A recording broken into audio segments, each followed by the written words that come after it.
दर्शकबिन यति बेला जेएनजी आन्दोलनमा शहादत हुनुभएका मृतकहरूलाई सम्मानका साथ यति बेला पशुपति आर्य घाटतिर लगिरहेको दृश्य तपाईँलाई हामीले देखाइरहेका छौँ। हेर्न सक्नुहुन्छ अमर शहीद जिन्दाबाद भन्दै फुलमालाले सजाएका गाडीमा अस्तिको आन्दोलनमा शहादत प्राप्त गर्नुहुने शहीदहरूलाई यति बेला पशुपतितिर लगिरहेको दृश्य हामीले तपाईँलाई देखाइरहेका छौँ। लामो लाइन छ, हेर्न सक्नुहुन्छ यसरी लगिरहेको छ। यो दृश्य टिचिङ हस्पिटलबाट पशुपति आर्य घाटतिर लग्दै गरेको दृश्य हो, तपाईँलाई हामीले देखाइरहेका छौँ।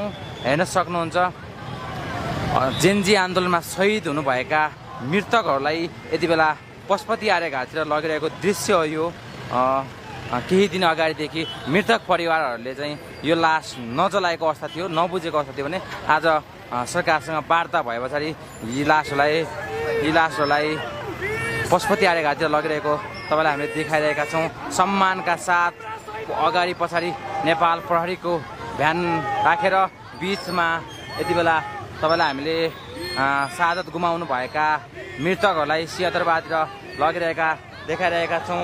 नेपाल सरकारको गाडीहरूमा कुनै नेपाल पुलिसको गाडीमा राखेर यति बेला हामीले पशुपति आर्य घाटतिर लगिरहेको दृश्य तपाईँलाई हामीले देखाइरहेका छौँ।